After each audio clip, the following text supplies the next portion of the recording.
ఎంత కాదు అనుకున్నా, ఎంత వాళ్ళు అజ్ఞాతవాసంలో ఉన్నారు అనుకున్నా, ఎంత గుట్టుమట్టుగా జీవించాలని వాళ్ళు అనుకుంటున్నారు అనుకున్నా, వాళ్ళు భర్తలు, మహాతేజోమూర్తులు, సుక్షత్రియులు.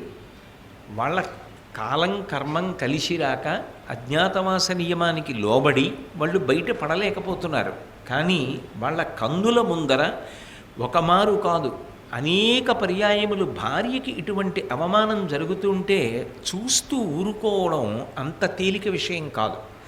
పైగా చంపడానికి తగిన రోషమున్న భీమసేనుణ్ణి చంపవద్దు అని నిగ్రహించి కీచక మరణానికి తగినటువంటి ప్రణాళికా నిర్మాణం చెయ్యవలసి రావడం మరికొంత ఒత్తిడి.